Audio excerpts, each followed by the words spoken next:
Fala pessoal, seja muito bem-vindo a mais um vídeo aqui no canal. E hoje a gente vai falar sobre fundos imobiliários. Eu prometo que nesse vídeo você vai entender como você consegue, com base em critérios, escolher um bom fundo imobiliário. Antes da gente iniciar, eu quero trazer aqui uma diferença de fundos, né? Porque a gente tá falando de FIIs, mas hoje no nosso país a gente tem fundos de tijolo e fundos de papel. Eu sei que você que acompanha nossas lives semanais, você já sabe um pouco mais da diferença de fundos de papel e de tijolo, mas se você é novo no canal, eu vou explicar também um pouquinho de forma mais didática também o que seria a diferença desses dois. Bom, falando um pouco mais sobre fundos de tijolo, a gente tem que entender o seguinte: fundos de tijolo são aqueles que investem diretamente em imóveis físicos, como galpões logísticos, shoppings, lares corporativos ou imóveis urbanos. Ou seja, você tá vendo aquele imóvel, ele é algo tangível. Então, por exemplo, eu tô aqui gravando para vocês, a gente tem aqui o mouse, a gente tem um computador, as câmeras, é algo tangível, a gente tem aqui a parte das luzes, ou seja, é de tijolo, tá? Tijolo porque são móveis físicos. É diferente dos fundos de papel, porque fundos de papel, eles compram títulos de crédito imobiliário. Então, toda vez que alguém falar para você o que é fundo de papel, você pensa o seguinte: é dívida corporativa, dívida do setor imobiliário, porque eles compram CRIs que são certificados recebíveis imobiliários. Geralmente uma empresa tem uma receita ali, vamos imaginar que a gente é uma empresa do setor imobiliário. Eu vendi 10 milhões, que equivale a 10 apartamentos de R$1 milhão. Então, eu vendi ali 10 milhões de faturamento desses apartamentos. Só que eu sei que grande parte da minha operação é de longo prazo, porque poucas pessoas vão lá e pagar à vista R$1 milhão em um apartamento. Geralmente elas compram a prazo. Só que eu tenho um direito a receber de 10 milhões. O que eu faço? Eu chamo ou um banco ou uma securitizadora e eles fazem ali um CRI para mim. Então, eu tenho ali um direito a receber de 10 milhões, mas eu vendo para eles por 8 milhões e 500. Então, imagina só, a securitizadora ou o banco, eles vão ter uma TIR de 15%, né? Que vai ser 8 milhões e 500 que eu vou receber. Só que eles têm um direito a receber de 10 e eu vou ter esse dinheiro líquido na minha conta. Então, essa seria a ideia do CRI. Então, aí a securitizadora e o banco faz um produto e te entrega para você que é investidor. Por isso que às vezes tem uma taxa lá, por exemplo, IPCA mais 7, ou estou considerando aqui voltada à inflação, mas pode ser títulos pré-fixados. Esse CRI aqui vai te pagar 14% ao ano. Por quê? Lá na ponta está pagando 15%. Então, a securitizadora ou o banco vai ganhar 1% e vai te oferecer esse título a 14%. Então, pegou um pouco a ideia das operações de crédito. Então, assim, de modo geral, o que seria? Fundo de tijolo, bens tangíveis, imóveis físicos. Fundos de papel, fundos que compram dívida corporativa e, assim, de forma bem estrutural, assim, de forma bem geral, na verdade, são títulos voltados a CRIs, né, que são certificados recebíveis imobiliários. Então, assim, separando aqui a questão de critérios, lembrando que eu vou falar um pouco sobre os critérios e eu vou dar um exemplo de um FII que passa nesses critérios e não é recomendação. Eu não quero que vocês utilizem isso como recomendação, é uma forma didática para vocês encontrar boas oportunidades ou bons ativos considerando esses critérios, tá bom? Então aqui, entrando na parte dos critérios,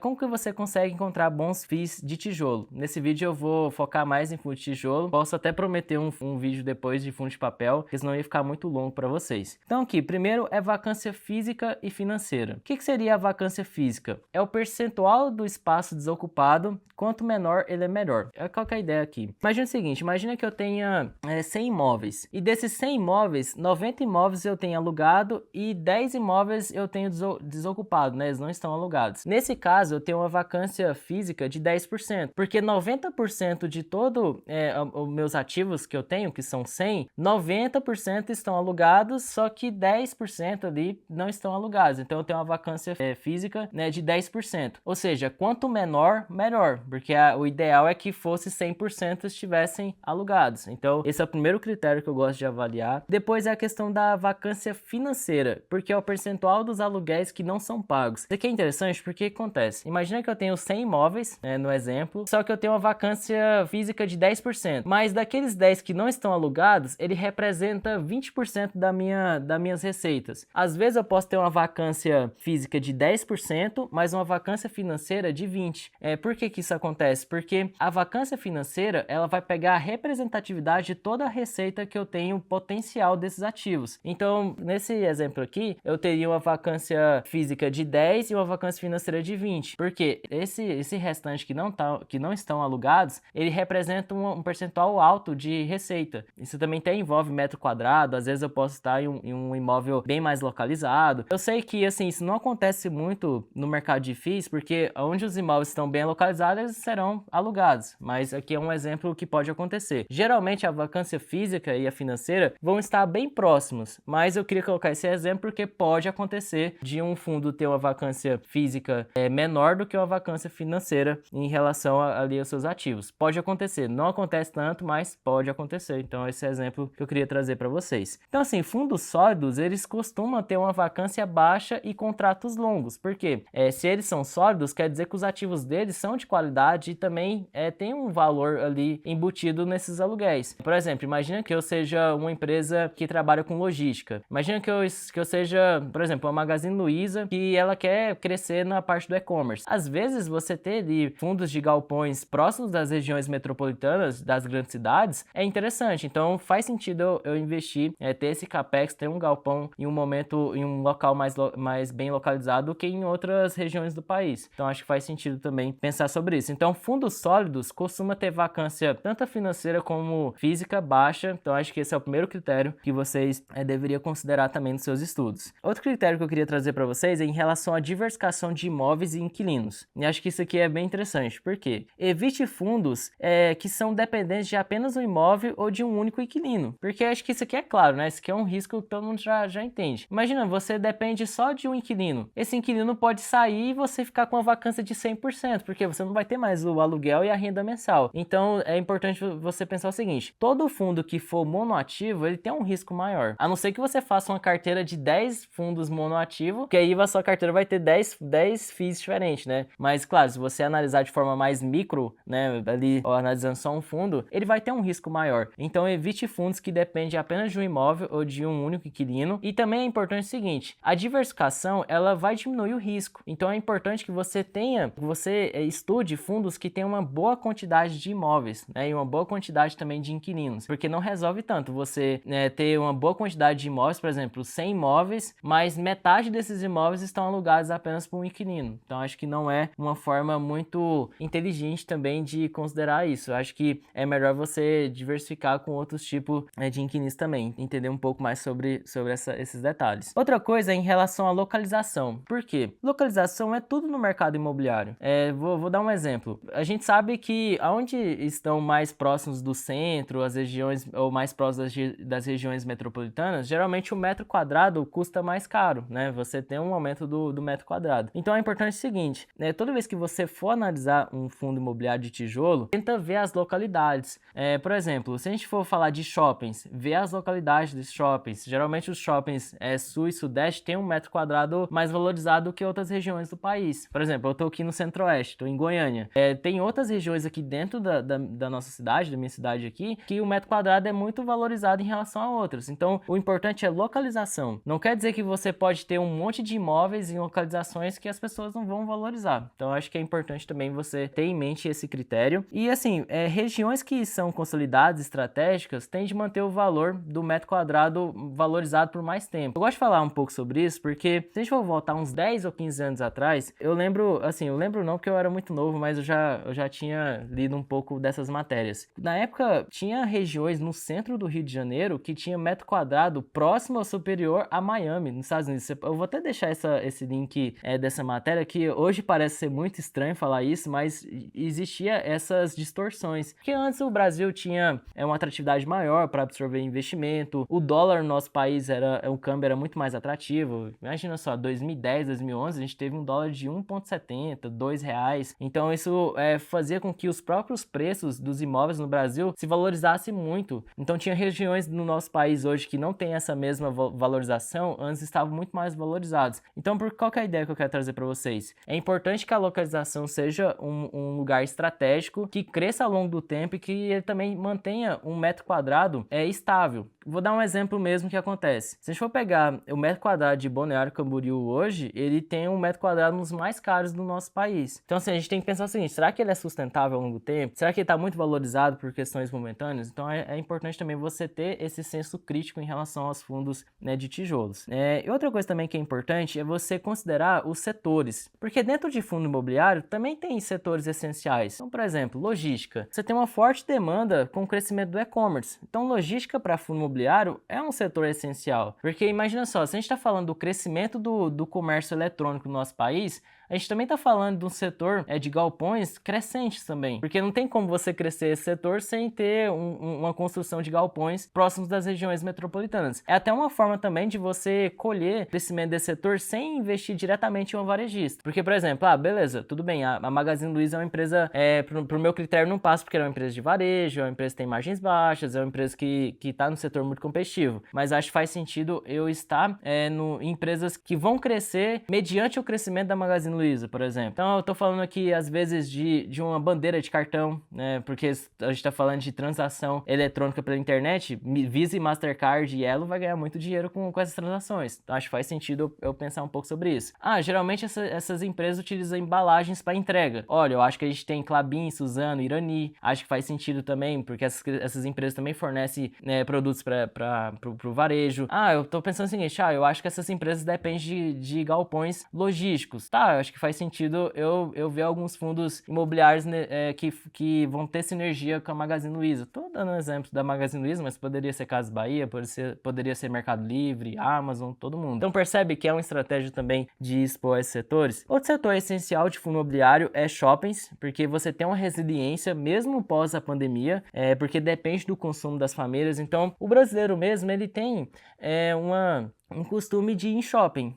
Então, assim, eu conheço muitas pessoas que às vezes o lazer delas é ir no shopping, assistir um filme, ou ir na praia de alimentação, encontrar os amigos. Isso é algo normal do brasileiro. Porque renda urbana é uma questão muito peculiar, né? Por exemplo, você pode ter supermercado, farmácia, pode também ter academias, enfim, eu coloquei em terceiro lugar porque ele é muito mais pulverizado, mas existe fundos também de renda urbana que tem bons critérios também. E outro que eu coloquei por último, e assim, por mais que eles são importantes e são essenciais para nossa economia, acaba que lajes corporativas, eles são importantes, claro, mas desde a pandemia tem passado por algumas mudanças também de algumas empresas. Por quê? Depois da pandemia teve empresas que aderiram à forma híbrida, né, de trabalho. Então, por exemplo, você tem dias da semana que é home office e tem dias que você vai de forma presencial para o trabalho. Então tem muitos fundos de lajes corporativas que de alguma forma teve uma vacância um pouco maior física porque as empresas adotaram esses regimes também de contratação. Ou às vezes só tem home office, então coloquei no último lugar, não quer dizer que é um problema, mas eu acho que é importante quando você for pensar em lajes corporativas, tem de ver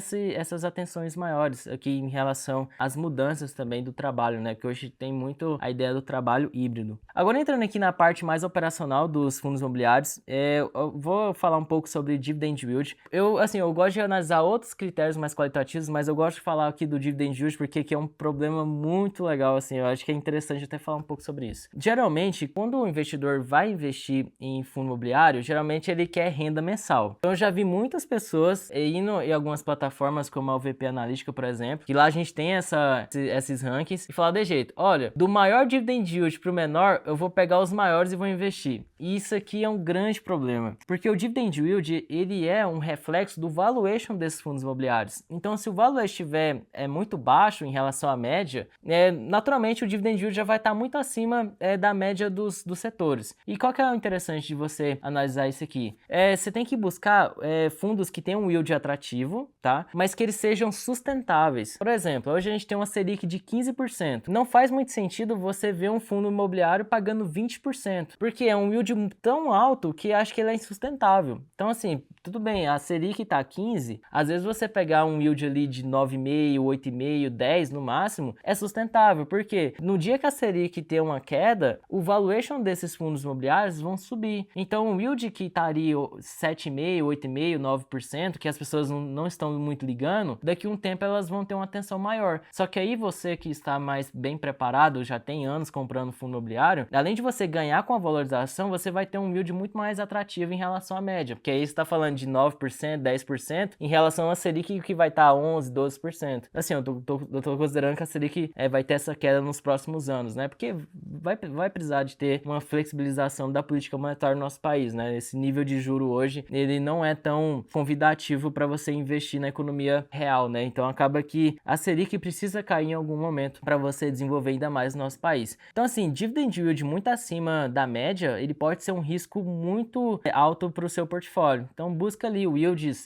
bem estáveis, né? Não aqueles muito baixos também, porque aí é um grande problema, mas pensa naqueles mais sustentáveis também. E a ideia é alinhar a qualidade do ativo e também a previsibilidade do fluxo de caixa, né? Então acho que é importante também você trazer um pouco essas observações também nos seus critérios ali de avaliação. Outros indicadores aqui que eu queria trazer para vocês tem o preço-valor patrimonial. Então, se o fundo negocia acima o valor patrimonial dos seus imóveis, isso aqui é interessante porque a gente está falando de bens tangíveis, né? Então acaba que se um fundo está negociando a 0,80, quer dizer que o patrimônio do fundo é R$1. Então imagina só, vamos imaginar que o imóvel é R$1 milhão. Ele está sendo negociado a 800 mil, né? Que é 0,80 em relação ao preço e o quanto ele tem de patrimônio. Então sempre considera fundos que também seja sustentável esse indicador. Por exemplo, se o preço-valor patrimonial tiver 0,20, tem algum problema na operação desse fundo imobiliário, porque o mercado não iria deixar ele se negociar nesse preço. Às vezes pode ter uma vacância alta, às vezes pode ser monoativo, ou às vezes a localização desse fundo não é uma localização muito estratégica. Então assim, entre 0,80 até 1,07, 1,10, eu acho que é um preço-valor patrimonial sustentável para você começar a estudar um pouco mais sobre isso. Agora, se tiver muito, agora, por exemplo, mas já que o preço-valor patrimonial está 1,50, você tem um ágio patrimonial de quase 50% em relação aos ativos, e você tem um preço-valor patrimonial de 0,20, imagina só, o fundo está negociando a 80% de desconto, acho que também não faz muito sentido. Então, seja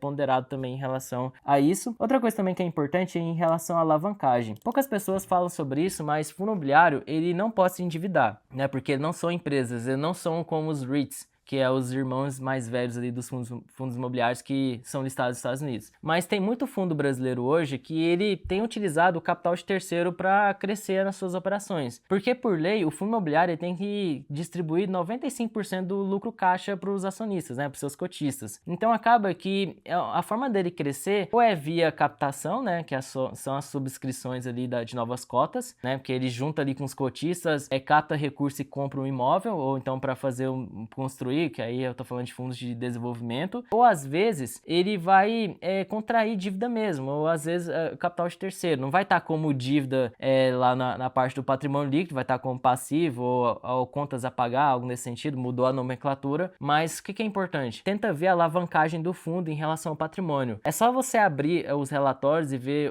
a parte ali do balanço patrimonial. Aí você vê o balanço patrimonial, os passivos em relação ao patrimônio líquido. Aí se tiver acima de 30%, 40%, eu já acho um pouco mais arriscado. Um pouco de alavancagem e alguns FIIs não é um grande problema. O problema seria se as amortizações do cronograma, né, de amortização da dívida fosse curto e o caixa do fundo não tem muita sustentabilidade para pagar nessas obrigações no curto prazo, ou então ser dívidas muito caras. O problema não é ter dívida, é como você estruturou a dívida. Acho que esse é um critério bem interessante, né, para vocês pensarem. E aqui eu separei algumas informações, bem rapidinhos mesmo, de algumas vantagens de investir em fundos imobiliários. Primeiro porque você tem uma renda mensal isenta de IR, então para pessoas físicas, né? Porque você tem esse incentivo fiscal para investir em fundo imobiliário. Você tem uma diversificação porque você tem acesso a vários imóveis com pouco capital, né? Porque uma cota de um fundo imobiliário de R$100, por exemplo, você tem exposição a fundos com mais de 100 imóveis, por exemplo.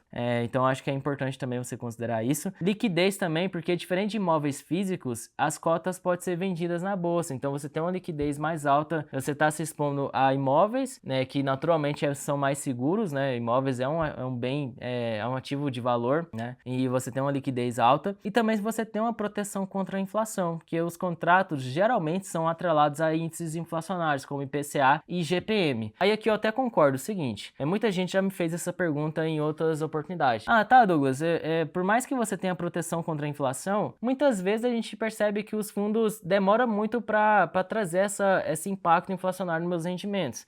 Só que você tem que entender o seguinte, eles são organismos vivos, né? Se a gente for pensar, empresas ou fundos imobiliários são organismos vivos. Eles dependem também de momentos também para te repassar esse impacto inflacionário. Eu tô falando o seguinte, imagina o seguinte, a Selic tá 15%, eu também já vi muito essa pergunta. Selic tá 15%, por que os fundos não pagam 15%? Porque são produtos diferentes, são ativos diferentes. Então, por exemplo, uma política contracionista, obviamente o setor de construção civil vai sofrer muito, então você vai ter você não vai ter muita atratividade para investir. É a mesma coisa que a parte do IPCA e IGPM. Não quer dizer que você está investindo em fundo imobiliário agora, que daqui 2 meses, 3 meses ele vai te repassar a inflação. Vai ter que ter um estágio maior de tempo. Então imagina, se você pegar os últimos 5 anos, vai ter fundo imobiliário que vai te pagar um IPCA mais 6, IPCA mais 7, IPCA mais 8. Aí você considera tanto a valorização como também os rendimentos. Não é uma coisa imediata. Eu acho que o investidor brasileiro também precisa ter um pouquinho mais de paciência em relação a outras classes de ativos, porque nem sempre elas vão trabalhar de forma imediata para te passar essa reposição da inflação. Mas dentro dos contratos dos fundos já tem lá que precisa reajustar em relação ao IPCA ou IGPM, como os índices inflacionários. Então, como eu tinha prometido no início do vídeo, eu vou falar um pouco mais sobre um fundo que passa em todos esses critérios, e isso não é uma recomendação, é porque realmente o fundo ele passa nesses critérios e eu achei interessante também trazer para vocês. Lembrando que, claro, se você se identificar com o fundo, algo nesse sentido, você tem que estudar primeiro para ver se faz sentido no seu perfil de investimento ou algo nesse sentido, beleza? Então, se a gente for falar de um fundo que passou em todos os nossos critérios, é o TRX-F11. Por quê? Porque, primeiro de tudo, o TRX-F11, ele é um fundo que ele trabalha com um setor muito essencial, que é o setor de supermercados. Porque até no próprio relatório dele, aqui ele traz alguns locatários, por exemplo, Pão de Açúcar, Açaí, Carrefour, Grupo Mateus, Leroy Merlin e também a Obra Max também, que é atacado de construção. Então, percebe que são setores que são perenes na nossa economia, então ele já passou nesse critério mais qualitativo. Além disso, aqui ele mostra também que ele tem mais de 120 imóveis construídos ou comprados, então ele também passa naquele critério de você ter uma exposição mais alta também e uma quantidade boa de ativos. Mas vamos olhar aqui outros relatórios também para a gente entender mais sobre isso. Aqui, ó, as informações que ele tem. Hoje ele tem um número de imóveis que são 72, acho que aquele 120 quer dizer que eles comprou, também vendeu, então acho que o líquido mesmo é esse 72, que é uma quantidade boa, né, de ativos. Tem uma liquidez boa também de 7,8 milhões. Tem um portfólio distribuído em 11 estados, então aqui ó, tanto que é interessante, ele também passou nesse critério também de ter uma diversificação tanto em imóveis como também de forma geográfica. Tem receita por tipo de contrato atípico 79,47 e tipo 20,53. Isso aqui acho que até cabe um dia um vídeo explicando um pouco o que é atípico e típico. Atípico é porque você tem contratos que tem algumas cláusulas que é muito difícil de você romper, a não ser que você pague uma multa muito alta. Então, por exemplo, como o TRX-F11 ele trabalha diretamente com empresas que envolvem supermercado, acaba que você tem que fazer um imóvel por demanda, porque imagina só, se você pega o Açaí Atacadista, é aqueles galpões grandões de supermercado, então ele tem que fazer toda uma estrutura pensada para aquele inquilino, né? Então, de alguma forma, atípico quer dizer que você não é uma operação normal de contrato, mas você tem algumas cláusulas que envolvem multas altas, né? Você tem algumas cláusulas que te protegem em relação a isso. Agora, típico é um contrato normal de locação. Você pode sair, você vai ter o prazo médio ali de locação, né? Mas você pode sair só mediante ali a assinatura mesmo de encerramento mesmo das duas partes. Não tem um empecilho muito grande em relação aos atípicos. Geralmente os atípicos também têm contratos de mais de 10, 15 anos também. Então é outra questão interessante. Outra parte aqui que eu queria trazer para vocês são os índices de reajuste, né, inflacionário. Tem 81,17% IPCA, tem o IGPM 5,85%, tem uma mescla aqui, né, de IGPM junto com o IPC também, que é o índice de preço ao consumidor, de 12,98%, número de inquilinos 23, e também tem um dividend yield, tanto mensal 0,95 e anual 11,44. Então percebe que são indicadores mais sustentáveis, mas não vamos ficar só aqui nessa parte aqui do início, né, da introdução. Por exemplo, aqui ó, vacância física 0,22 e vacância financeira 0,42. Lembra no início do vídeo que às vezes você pode ter vacância financeira maior do que a vacância física? Aqui ó, aqui já é um exemplo interessante que a gente pode avaliar. Mas assim, como é muito baixo, 0,42, não cabe muita gente entrar muito detalhe, né? Mas aqui ó, um exemplo que eu queria ter dado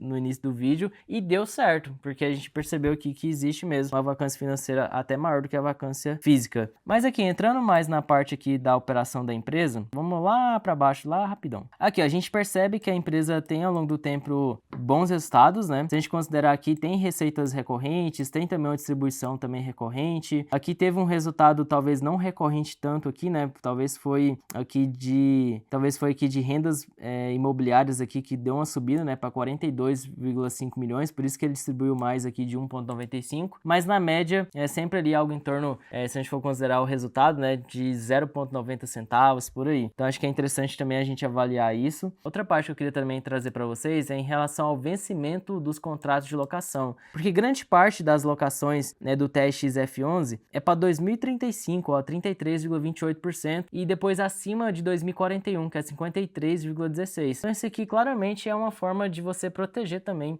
os seus cotistas, né?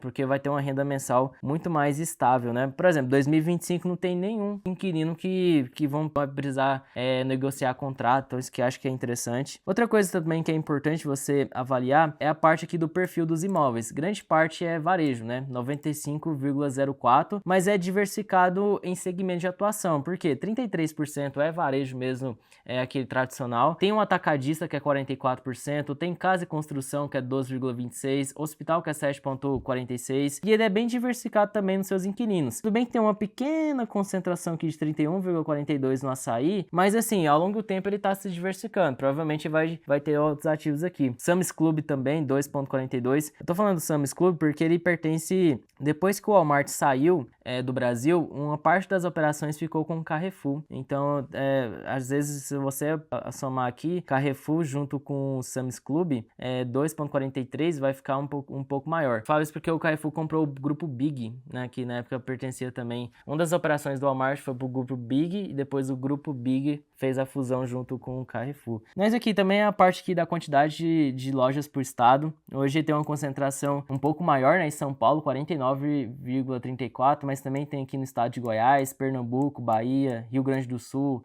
Paraíba também, então é uma quantidade legal. Aqui nessas observações aqui eu quero trazer um pouco sobre isso, porque o fundo ele trabalha um pouco alavancado, porque aqui ó, alavancagem líquida de 12,56%, a relação de securitizações em relação aos imóveis é 23,30%, ou seja, ele utiliza capital de terceiro, né, porque aqui tem o saldo devedor de R$1 bilhão.